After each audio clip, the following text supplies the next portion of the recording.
A paz do Senhor, meus amados irmãos. Estamos aqui mais um domingo estudando a escola dominical abençoada. Deus tem preparado hoje uma lição abençoada que fala sobre a urgência do discipulado. O textuário fala: portanto, ide, ensinai todas as nações, batizando-as em nome do Pai, do Filho e do Espírito Santo. Mateus 28 e 19.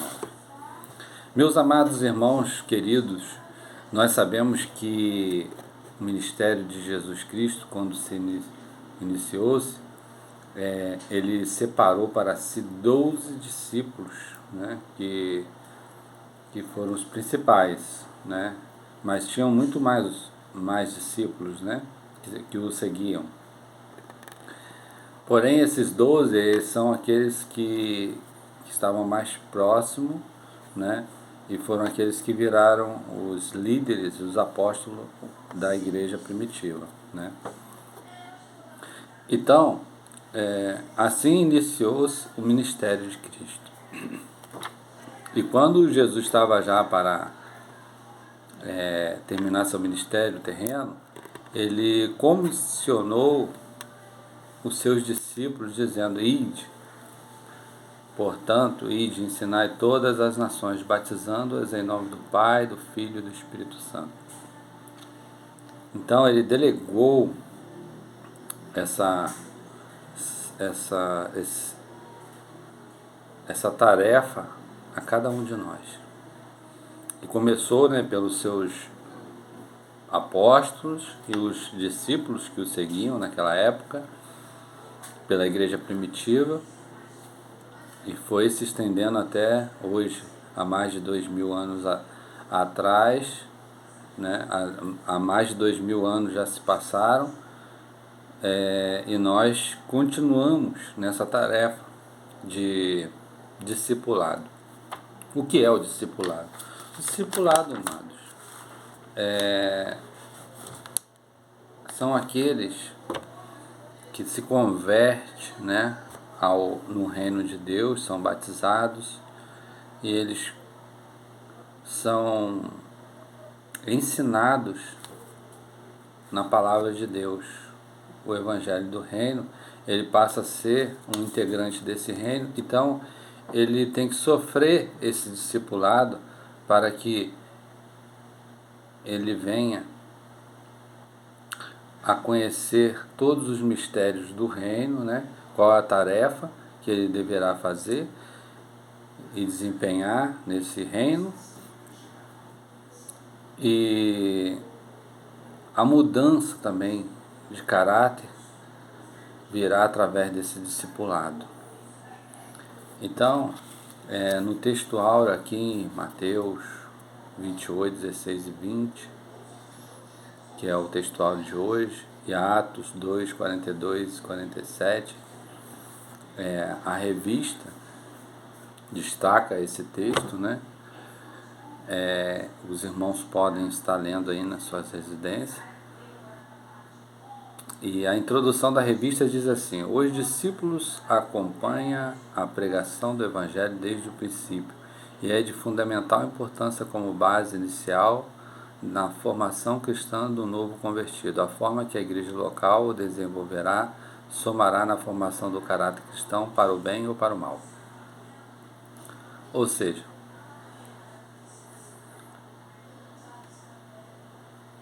tudo começa, né,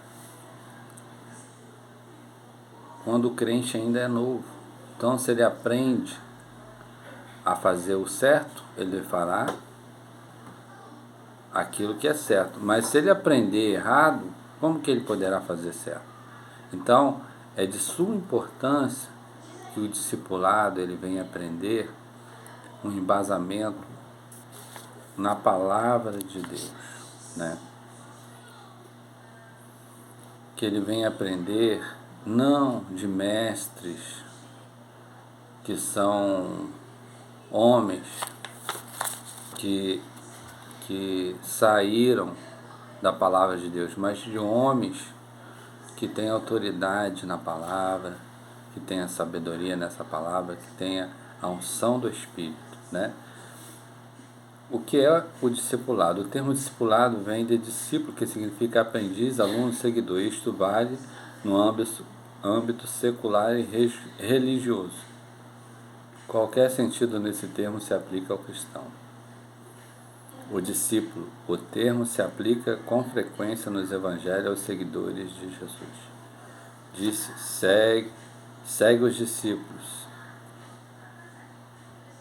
Ensino para que o seguidor de Cristo, ou seja, é o ensino bíblico básico para o novo convertido desenvolver-se espiritualmente.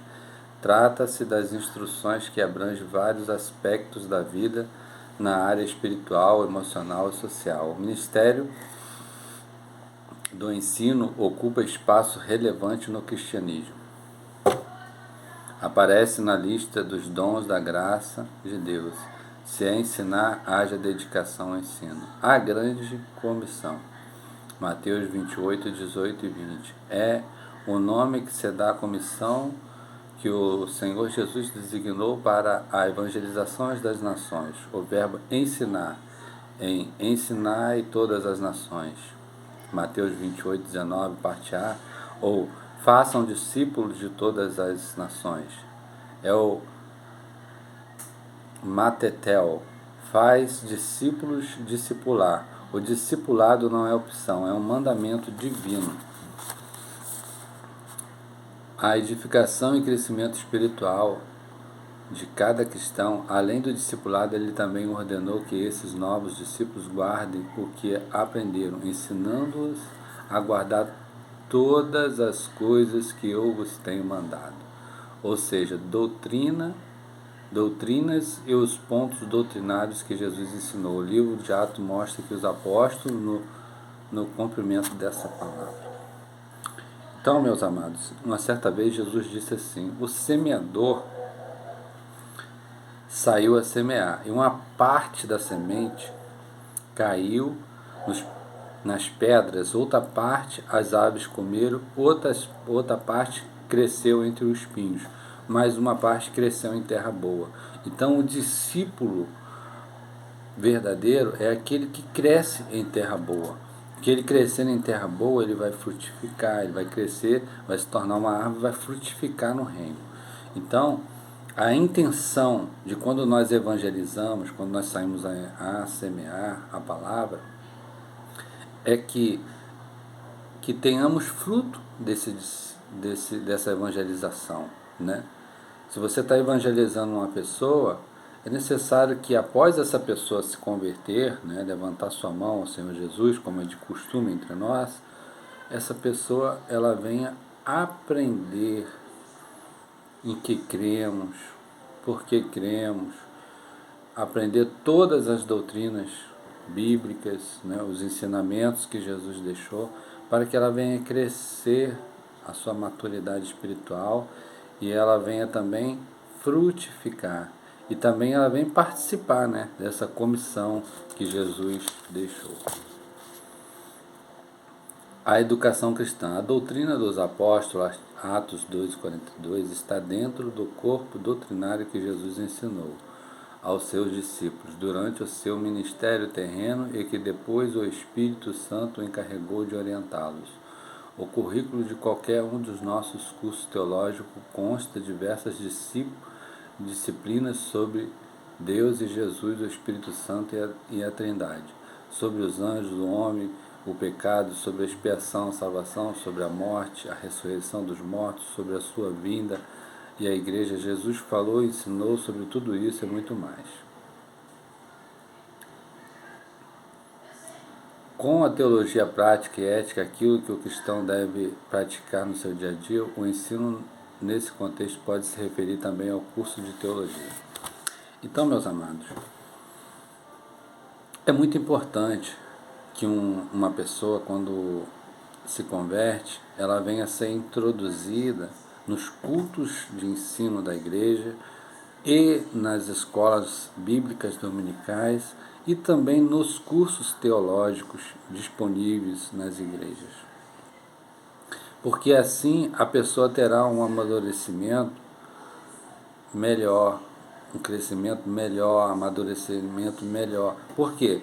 Se a pessoa não afundar suas raízes, ela vai ficar um crente superficial. E com os ventos de doutrinas que vão aparecendo, né? Pessoas ensinando a palavra de Deus e torcendo para que o ensinamento não venha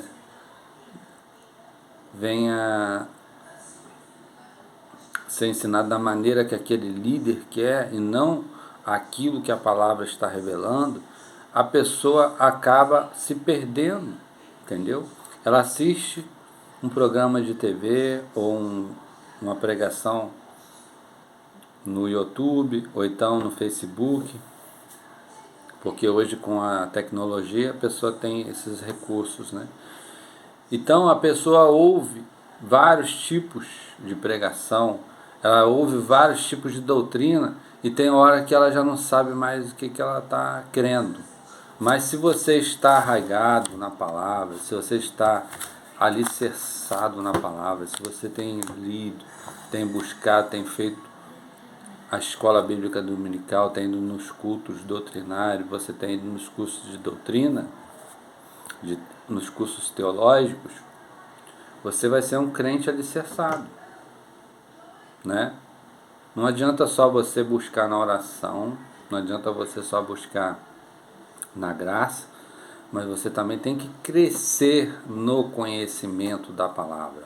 A Bíblia diz que Jesus, quando tinha 12 anos, ele já discutia a palavra com os fariseus, porque ele tinha conhecimento na palavra, né? Então, que nós possamos ser como os cristãos de Antioquia, né?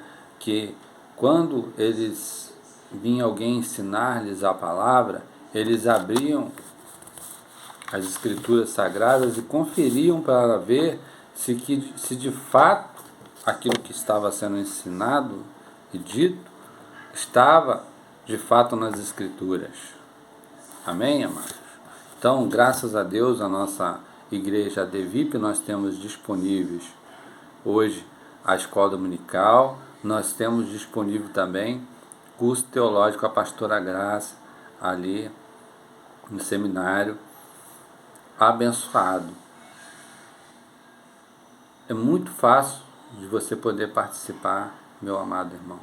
Venha participar, não fique de fora. Deus tem te dado essa grande oportunidade. Muitos queriam ter, né, essa oportunidade que nós estamos tendo e não tem.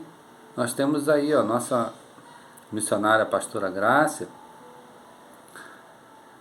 sendo a diretora e a fundadora do curso aqui da FATAD. Então ela vai te ajudar, vai te orientar, né? Vai facilitar para você e Deus vai abençoar. Então, meu amado, venha participar, tá? Assista às escolas bíblicas dominicais. Hoje nós temos disponível, né, no YouTube, todo domingo, e fica lá, depois você pode ver durante a semana, você pode estar assistindo com a sua família, né? É muito mais fácil, né? Então, que Deus possa continuar abençoando a sua igreja.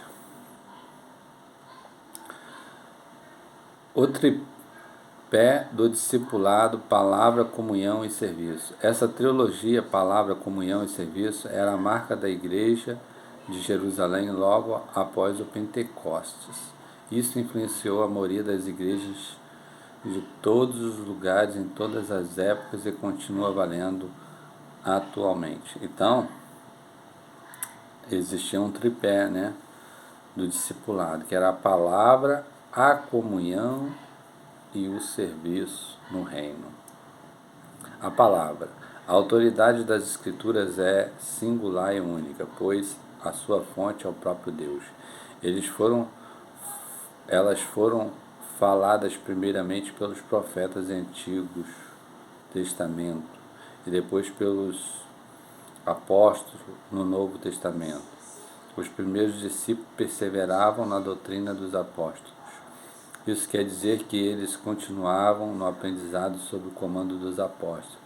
Esse ensino se baseava tanto nas Escrituras quanto na própria experiência dos apóstolos, os quais receberam a revelação diretamente de Jesus durante seu ministério terreno e depois do Pentecostes do Espírito Santo. Na atualidade não temos apóstolos em pessoa conosco, no entanto, eles ainda nos ensinam a palavra de Deus, a Bíblia. Então, na igreja primitiva, a igreja ela teve aquela oportunidade de ter ali os apóstolos, né? Aqueles que foram discípulos, os 12 foram discípulos, depois veio o apóstolo Paulo, né? E um que foi acrescentado, né, no lugar de Judas Iscariotes. E eles eram ensinados e doutrinados de acordo com os ensinamentos que Cristo deixou, né? E a igreja, ela teve uma base, né, muito importante, porque Jesus disse assim a Pedro uma certa vez, quando Jesus perguntou aos seus discípulos: que dizem os homens ser o Filho do Homem? E Pedro, ele se levantou e disse a seguinte palavra: Tu és o Cristo, o Filho de Deus, o Filho do Deus vivo, aquele que haveria de vir. Então, Jesus olhou para Pedro e disse: Tu és Pedro, mas sobre esta pedra, né, ele disse sobre si mesmo, sobre esta pedra edificarei a minha igreja. Então, a igreja de Cristo, ela foi edificada em Cristo. É por isso que a igreja dura até hoje, né? Nós estamos vivendo aí uma pandemia, né? Nós não sabemos quanto tempo nós vamos viver, né? Conviver com essa pandemia. Mas quem diria, né, que nós chegaríamos a esse ponto de sermos restringidos, de nos reunirmos, né? Agora nós podemos só nos reunir pelo domingo de manhã, né? Mas nós estamos vivendo um novo momento. Mas aqueles que estão alicerçados na palavra, aqueles que estão de fato em Cristo, eles estão firmes em Cristo. Não é essa pandemia, não é a falta de muitas das vezes congregar, né, que vai abalar esse crente, porque ele está em Cristo, né? Ele já se preparou antes, né? Ele já se firmou na palavra. Então, ele vai continuar firme, ele vai continuar perseverando na fé, na comunhão, né? Porque você tem aí a sua Bíblia na sua casa, né? Você ainda tem a oportunidade de domingo pela manhã congregar, né? Só não congrega, meus amados, quem realmente não pode e quem realmente não quer. Porque muitas das vezes a pessoa vai fazer muitas outras atividades, né, no seu dia a dia, que o expõe ao risco, e quando é para vir congregar na igreja, ele coloca dificuldade, né? Mas a palavra de Deus, ele valorizou muito Gideão quando Israel estava sendo atacado pelos midianitas, né? Em que eles tomavam suas lavouras, que eles levavam as suas mulheres, os seus filhos como escravos, mas aquele jovem chamado Gideão, ele estava de prontidão, fazendo o quê? Malhando o trigo no largar. porque não era tempo de fazer o vinho, né? Porque o vinho era pisado no largar. Então, ele foi malhar o trigo ali naquele largar. E ali apareceu o anjo do Senhor e disse para ele: homem valoroso, Senhor Deus é contigo, né? Então, muitos estavam escondidos em cavernas, mas Gideão estava ali, ó, perseverando pela sua família, pela sua comunidade. E assim, amado, nós devemos também fazer, lutando pela palavra de Deus, amém? E pela comunhão, e pelo serviço no reino. A comunhão, ter tudo em comum e partilhar da mesma crença é comunhão. A palavra grega koinonia, comunhão, significa compartilhar ou participar mutuamente de algum evento comum ou acordo. No Antigo Testamento, a ideia de comunhão diz respeito ao relacionamento de pessoas com seu próximo, e nunca do ser humano com Deus. Embora Abraão tenha sido chamado amigo de Deus, Moisés tenha falado com Deus face a face, eles não provaram a mesma comunhão com Deus como os crentes da nova aliança. A comunhão do cristianismo envolve tanto o relacionamento entre os irmãos, como também com o Pai, o Filho e com o Espírito Santo.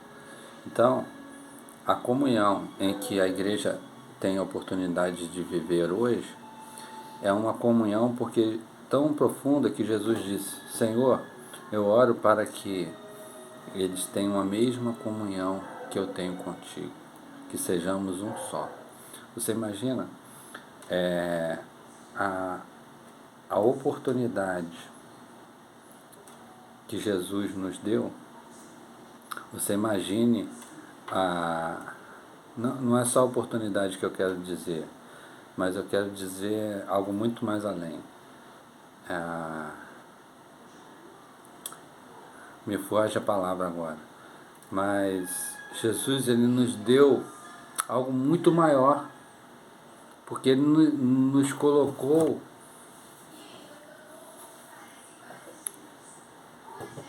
em um patamar de nós termos comunhão com o Pai, o Filho e o Espírito Santo. Amados, nós, muitos cristãos ficam maravilhados quando tem revelação com anjo, quando sonha com anjo, quando vê na palavra a revelação do anjo. Mas, amado, a nossa comunhão, ela é muito maior. A nossa comunhão é com o Criador. Nós somos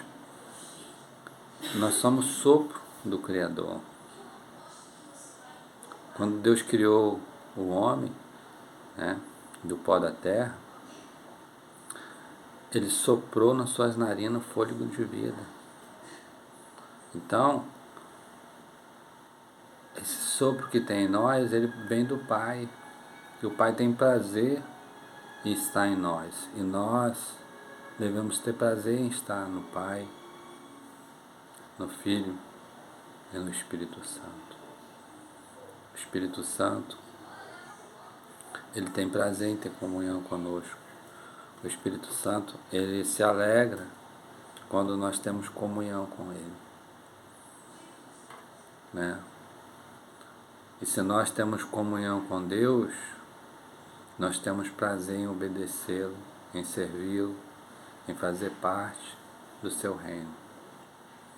Nós temos prazer de cumprir aquilo que ele designou para que nós cumpríssemos, né? Então, meu amado, vamos ter comunhão com o nosso irmão. A Bíblia fala que nós devemos orar pelos irmãos. Nós devemos ter comunhão com nossos irmãos. Muitas das vezes a gente pode até se desentender, a gente ter alguma desavença, mas a Bíblia fala o seguinte: não se põe o sol sobre a vossa ira. Ou seja, antes que o sol se ponha, vai lá e se conserta com teu irmão. Tenha comunhão na sua casa, com seu esposo, com a sua esposa, com seus filhos, com seus parentes. A Bíblia, o apóstolo Paulo vem falando, possamos suportar os fracos na fé. Né? Porque às vezes a pessoa não tem o entendimento, não tem o esclarecimento, a pessoa é fraca, né? Mas você que é esclarecido na verdade da palavra, ore pelo teu irmão para que ele possa amadurecer, né? A comunhão na igreja de Jerusalém. A igreja de Jerusalém, logo nos seus primeiros dias, deu ao mundo uma lição de coinonia. O que o texto sagrado diz é que não se trata apenas de compartilhar algo, mas também de unidade. Coração diz respeito ao centro da vida, mesma inclinação. Alma é a sede das emoções, fala do mesmo afeto, sentimento. Todos os crentes tinham o mesmo propósito, a mesma esperança, servindo o mesmo Senhor.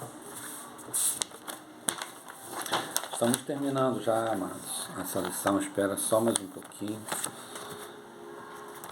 Mais 5 minutinhos estaremos terminando, fechando essa lição. Amém?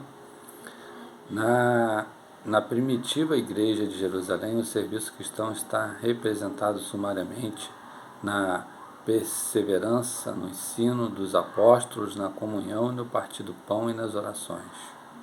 O serviço trata-se de um termo significado amplo das Escrituras, o termo visto isoladamente que